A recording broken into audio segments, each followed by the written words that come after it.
এবার ভারত বধের মিশনে নামছে বাংলার কিশোরীরা। সাফ অনূর্ধ্ব 17 চ্যাম্পিয়নশিপে শুক্রবার দুপুর 3টায় ভুটানের চাংলি মিথাং স্টেডিয়ামে হাই ভোল্টেজ ম্যাচটায় নামবে অর্পিতা বিশ্বাসের দল। প্রথম ম্যাচে ভুটানকে 3-1 ব্যবধানে হারিয়েছে বাংলার মেয়েরা, আর ভারত নেপালের বিপক্ষে জয় পেয়েছে 7 গোলের ব্যবধানে।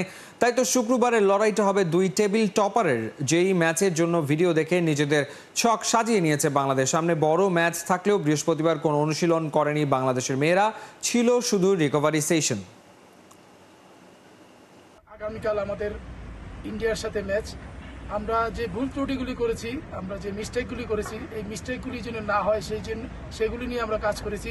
আজকে আমাদের রিকভারি সেশন ছিল, আমরা আইস বাথ এবং স্ট্রেচিং করেছি এবং ভিডিও অ্যানালাইসিস আমরা করব যে ইন্ডিয়ার সাথে আমরা কীভাবে ম্যাচ খেলবো। কারণ আমরা এখন ফোকাস করতেছি ইন্ডিয়ার সাথে ম্যাচ। আমরা লাস্ট কি করছি সেটা আমাদের দেখার বিষয় না, আমরা যে ভুলগুলি নিছি ওই ভুলগুলি যেন না হয় সেই ব্যাপারে আমরা কাজ করছি।